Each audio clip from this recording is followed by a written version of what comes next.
Madame, Monsieur, bonsoir. Merci de suivre Métropole à l'heure de Métro News. Bienvenue dans cette nouvelle édition de ce journal pour la semaine.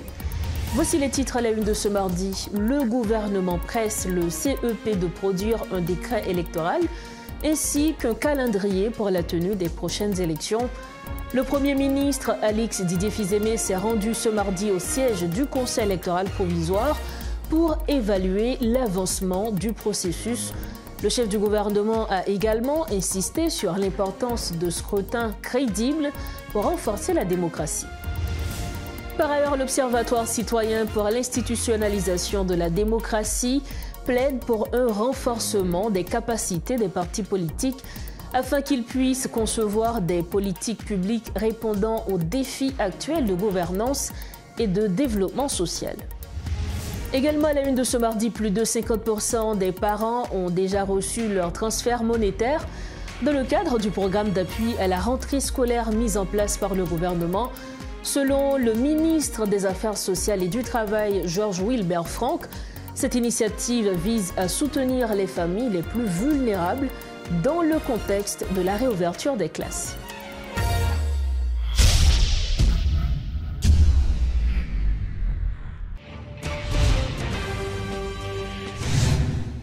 Bienvenue au développement des titres de l'actualité. Pour démarrer ce journal, le gouvernement a décidé de surseoir à l'organisation du référendum constitutionnel avant la tenue d'élections générales dans le pays.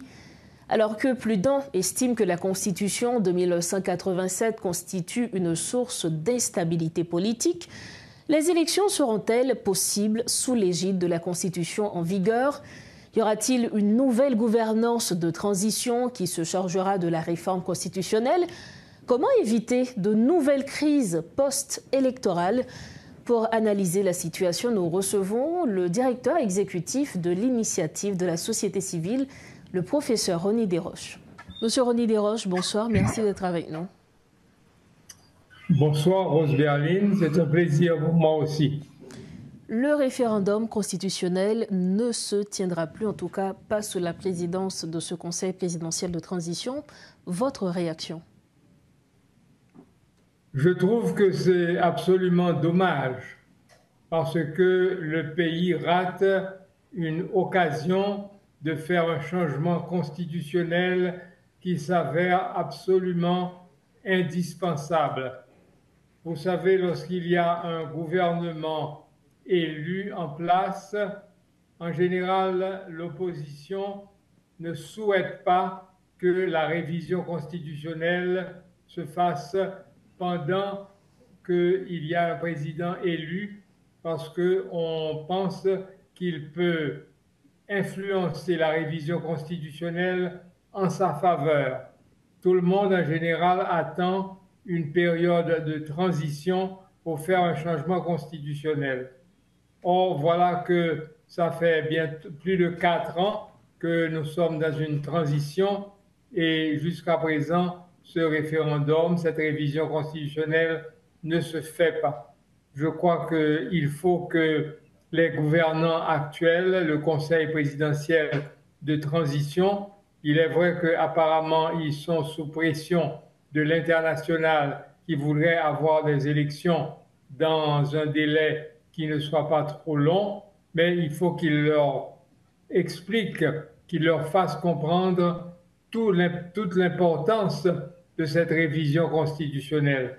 On ne peut pas faire des élections actuelles avec la même constitution, le même régime politique, avec le déséquilibre qu'il y a entre le pouvoir législatif et le pouvoir exécutif qui a donné tellement de problèmes. Il faut que l'on rééquilibre les pouvoirs. Il y a aussi tout le problème des élections qui se répètent 2 ans ou bien plus espacées, car on sait que la période électorale est toujours une période de troubles politiques et cela entraîne des conséquences sur l'économie du pays.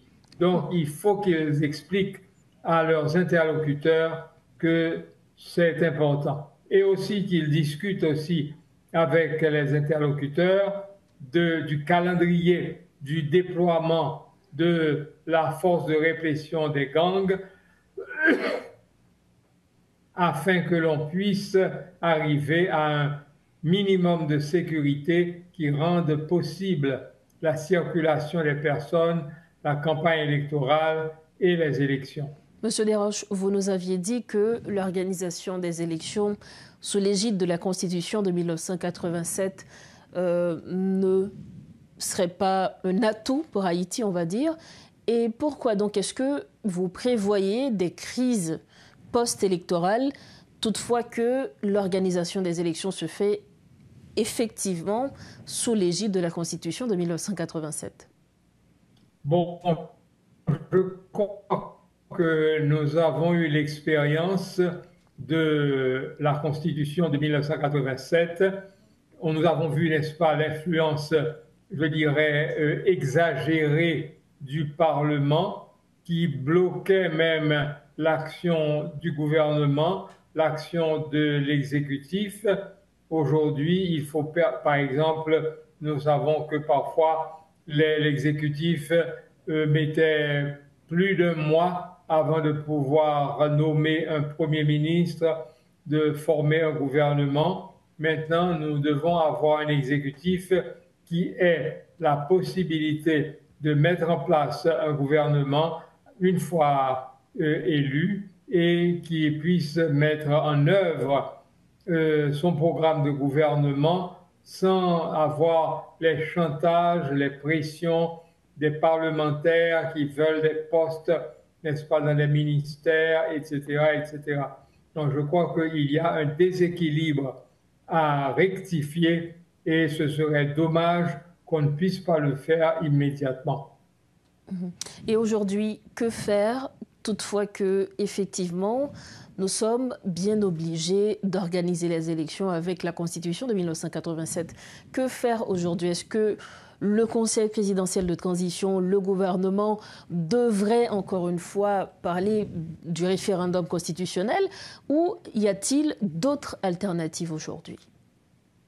Bon, écoutez, de toute façon, pour l'instant, on ne peut pas encore parler d'élections, étant donné qu'il n'y a pas un climat sécuritaire suffisant pour la tenue des élections. On ne peut pas se déplacer pour aller de Port-au-Prince vers le Cap, de Port-au-Prince vers Hinche en toute sécurité. Aujourd'hui, pour se déplacer, il faut soit payer des rançons aux gangs, il faut s'exposer à des tirs.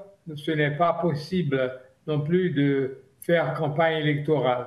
Donc, il faut qu'il y ait une période pour le rétablissement de la sécurité. Cela veut dire qu'il faudrait que la police nationale et les forces armées d'Haïti puissent bénéficier de l'appui de la force de répression des gangs, des équipements qu'ils vont apporter, des ressources qu'ils vont apporter et aussi des ressources techniques qu'ils peuvent également apporter pour arriver à mettre en déroute ces gangs qui, maintenant qu'ils ont donné un petit répit dans l'Ouest, un répit très relatif, et ils attaquent avec force l'Artibonite, ils recommencent à attaquer le centre. Donc, il faut que nous ayons une paix nationale, une sécurité nationale où les 10 départements géographiques puissent jouir d'un calme relatif pour permettre que les citoyens électoraux se fassent dans des conditions acceptables. Monsieur Rony Desroches, merci infiniment d'avoir été avec nous. Merci pour l'invitation. Bonne soirée. Merci encore. Voilà donc l'analyse du leader, du porte-parole de l'initiative de la société civile. Monsieur Rony Desroches, il est avec nous ce soir à Metro News pour commenter l'actualité. Merci de votre fidélité à Metro News, l'Observatoire citoyen pour l'institutionnalisation de la démocratie plaide en faveur du renforcement des capacités des partis politiques afin qu'ils puissent concevoir des politiques publiques répondant aux défis actuels de gouvernance et de développement social. Plusieurs centaines d'acteurs ont suivi des formations destinées à articuler leur programme en contexte électoral, selon un bilan du projet Promotion de la participation au processus politique pour des politiques publiques pertinentes en Haïti. C'est ce qu'a fait savoir Abdonel Doudou, membre du comité de pilotage de l'Occide, lors d'une conférence de presse ce mardi. Écoutons les propos d'Abdonel Doudou. Sous 901 participants de la formation, 62 étaient sortis dans le parti politique, 141 4 dans l'organisation de la société civile, là, 283 étudiants. Et ça fait un plaisir que les étudiants ont été aussi nombreux parce que ça montrait que il y a plus jeunes qui sont intéressés à bien connaître qui gens politique fait, qui gens un programme politique élaboré, qui gens un parti politique capable de faire un programme, qui rôle un parti politique, qui gens doit fonctionner. Tout ça, planification stratégique au sein d'un parti. Et nous avons 306 certifiés parmi eux 30 acteurs non politiques. Non? Et parmi 30 acteurs non politiques, 34 il y a 8 partis qui ont gagné au moins 2 cadres qui finissent formation, qui complètent formation, et donc qui étaient éligibles pour participer dans le deuxième volet programme qui c'est accompagnement ou bien coaching pour aider des partis qui sont intéressés à ça et qui ont gagné un cadre formé dans la formation, élaborer ou bien mettre à jour leur programme politique en tenant compte des normes en vigueur et aussi en tenant compte des données importantes qui gagnent pour que soient capables d'articuler les programmes savoir autour de politiques publiques qui sont vraiment pertinentes, de telle sorte que ce n'est pas juste des promesses en l'air, mais c'est des programmes qui ancrent dans le besoin de la population. C'est gagné 8 partis qui étaient arrivés éligibles. Je suis capable très rapidement mentionner parti ça. C'est Union des forces progressistes d'Haïti, UFA, GRAPLA, Gauche révolutionnaire pour une alternative politique la CAI, CND, qui c'est Collège national des démocrates, Unir Haïti, Union nationale pour l'intégration et la réconciliation, En avant, Émergence patriotique, Aider et puis Petite Dessalines. Comme annoncé en titre, le Premier ministre Alix Didier Fils-Aimé a rencontré ce mardi les membres du Conseil électoral provisoire pour réaffirmer le plein soutien de son gouvernement à l'organisation des prochaines élections, informe la primature. Il en a profité pour saluer la mise en place du nouveau bureau du CEP et encourager l'institution à produire rapidement un décret électoral et un calendrier clair. Le chef du gouvernement a aussi insisté sur l'importance de scrutins crédibles pour renforcer la démocratie. Autre information à Metro News, plus de 50% de parents ont déjà reçu leur transfert monétaire dans le cadre du programme d'appui à la rentrée scolaire mis en place par le gouvernement. Selon le ministre des Affaires sociales et du Travail, Georges Wilbert Franck, précise que cette initiative vise à soutenir les familles les plus vulnérables dans le contexte de la réouverture des classes. Toujours dans le but de favoriser la reprise des activités scolaires, plusieurs établissements occupés par les personnes déplacées internes ont été récupérés, souligne le ministre, qui a réaffirmé la volonté du gouvernement de venir en aide aux plus défavorisés. Compte rendu de Réti Fortuné. Il était question pour le ministre des Affaires sociales de communiquer sur ce programme d'accompagnement destiné à certaines familles à l'occasion de la rentrée scolaire. Près de la moitié de la population ciblée dans le cadre de ce programme a déjà reçu son allocation, souligne pour l'occasion Georges Wilbert Franck. Il s'agit selon lui d'une des principales initiatives du gouvernement dans le contexte de la réouverture des classes. Il y a plus de 50% de transferts monétaires qui fait déjà, dont environ 77 000 transferts à travers Natcash et environ 31 000 transferts à travers Moncash. Ça qui fait que nous avons environ 108 000 transferts qui déjà fait vers des parents d'écoliers sous 200 000 que nous prévoyons faire à raison de 15 000 gouttes par transfert. Une initiative limitée par le nombre de bénéficiaires, le montant attribué et la méthodologie de sélection utilisée par les responsables. En effet, le processus d'identification des bénéficiaires a reposé sur des bases de données élaborées par le ministère des Affaires sociales et du Travail, le ministère de l'Éducation nationale et de la formation professionnelle, ainsi que l'Association des industries d'Haïti. Si ce programme est mis en œuvre pour soutenir les familles les plus vulnérables, il ne s'étend pas encore à toutes les personnes appartenant à cette catégorie, surtout celles qui ne sont pas inscrites sur ces listes. Le ministère des Affaires sociales et du Travail et travaille d'arrache-pied pour que, arrivé à un certain moment, l'État soit capable de gagner information sur tout le monde qui est vulnérable, quelle que soit la catégorie de vulnérabilité que mon a trouvé là-dedans. À noter que jusqu'à présent, il y a catégorisé vulnérabilité que yon a trouvé là-dedans à 4 niveaux. Outre le transfert financier attribué aux familles, d'autres mesures sont également prises pour favoriser la reprise des activités scolaires sur tout le territoire. Ainsi, plusieurs établissements occupés par des réfugiés sont aptes à reprendre du service après avoir été vidés de leurs occupants, souligne Georges Wilbert Franck. Nous avons gagné pour nous libérer plusieurs espaces scolaires, dont lycée Anténor Firmin, dont faculté linguistique, collège, et faculté linguistique, l'école nationale Colbert Louchard, lycée Marie-Jeanne, lycée Jeune Fille, école nationale République de l'Équateur, école nationale République d'Argentine Belgrade.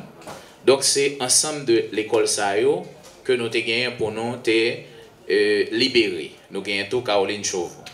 Donc c'est un programme qui a marché assez bien parce que nous avons libéré faculté linguistique, Colbert Louchard, lycée Anténor Firmin, Caroline Chauveau, lycée Jeune Fille et actuellement nous travaillons pour nous libérer école nationale République de l'Équateur et nous gagnons tout Pierre Labitrie que nous avons libéré. Toujours est-il qu'en plus de la précarité de la situation de certains parents, la question sécuritaire reste le plus grand handicap au bon déroulement des activités éducatives dans des régions du pays prises en otage par des gangs. Toujours dans ce chapitre, un atelier de présentation des programmes remaniés du secondaire a été organisé ce mardi par le ministère de l'Éducation nationale. Plusieurs dizaines de directeurs de lycées et d'écoles privées relevant de la direction départementale d'éducation de l'Ouest ont participé à cette activité visant à offrir une nouvelle occasion d'échanger sur les orientations pédagogiques et les innovations introduites dans ces programmes conformément au cadre d'orientation curriculaire du système éducatif haïtien. Des mises à jour ont été apportées à plusieurs matières, notamment les mathématiques, la chimie, le créole, le français et l'anglais, selon les déclarations du ministre Antoine Augustin. Reportage de Rodolphe Fierluy.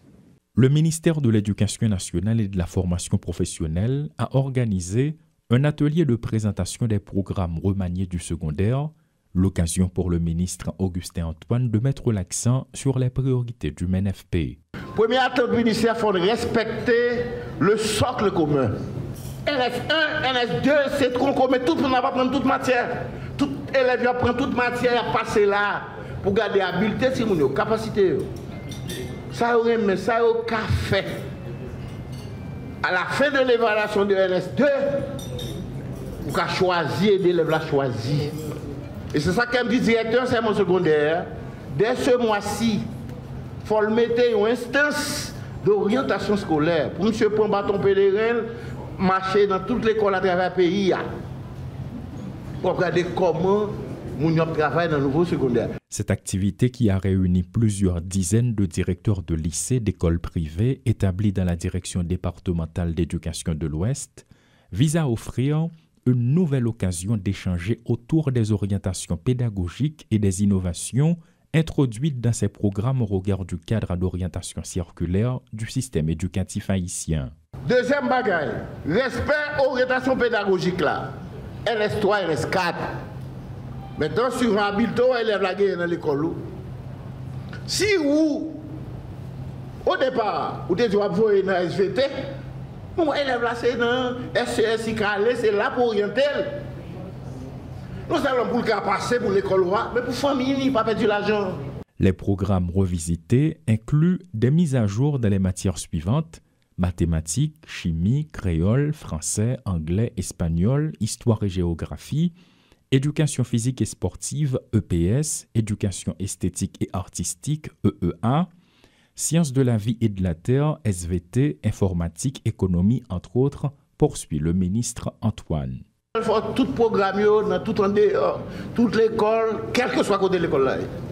Nous sommes sous version numérique, ou bien l'endu, ou bien sous clé, ou bien on connaît toute l'école qui a un programme. C'est un, deux. Il faut tout élève qui a un programme, il faut faire une synthèse programmatique pour élèves. Pour regarder la progression élèves. Ces disciplines sont regroupées en 5 domaines: langue et communication, développement personnel, sciences expérimentales, mathématiques, sciences sociales, technologie et informatique. Un document de synthèse des échanges entre les directeurs sera produit à la fin de l'activité et remis au ministre Augustin Antoine. Reste à savoir dans combien de temps les changements seront effectifs. Nous refermons la page nationale de Métro News en santé. La mission Médecins sans frontières, en collaboration avec le ministère de la Santé publique et de la Population, annonce la réouverture prochaine de la maternité Isaïe Gentil. Fermée depuis 2024 en raison de l'insécurité persistante, la maternité Isaïe Gentil devrait à nouveau accueillir les femmes enceintes dans les prochaines semaines. Malgré les défis sécuritaires de la zone, cette reprise d'activité représente un soulagement majeur pour les femmes haïtiennes, souvent contraintes d'accoucher dans des conditions précaires et sans encadrement professionnel. Selon MSF, la fermeture de ce centre maternel avait contribué à la hausse du taux de mortalité maternelle et infantile dans le pays. Entre février 2022 et avril 2025, Haïti a enregistré entre 250 et 350 décès maternels pour 100 000 naissances vivantes, un des taux les plus élevés de la région Caraïbes et Amérique latine. Nous arrivons au terme de cette édition. À votre partir, le rappel des principaux titres. Le gouvernement presse le CEP de produire un décret électoral ainsi qu'un calendrier pour la tenue des prochaines élections. Le Premier ministre Alix Didier Fils-Aimé s'est rendu ce mardi au siège du Conseil électoral provisoire pour évaluer l'avancement du processus. Le chef du gouvernement a également insisté sur l'importance de scrutins crédibles pour renforcer la démocratie. Par ailleurs, l'Observatoire citoyen pour l'institutionnalisation de la démocratie plaide pour un renforcement des capacités des partis politiques afin qu'ils puissent concevoir des politiques publiques répondant aux défis actuels de gouvernance et de développement social. Et puis, plus de 50% des parents ont déjà reçu leur transfert monétaire dans le cadre du programme d'appui à la rentrée scolaire mis en place par le gouvernement, selon le ministre des Affaires sociales et du Travail, Georges Wilbert Franck. Cette initiative vise à soutenir les familles les plus vulnérables dans le contexte de la réouverture des classes. Voilà ce qui referme cette édition de Métro News. Merci infiniment de votre attention et surtout de votre confiance. On se retrouve bientôt. Restez branchés Métropole et prenez soin de vous. Bonsoir.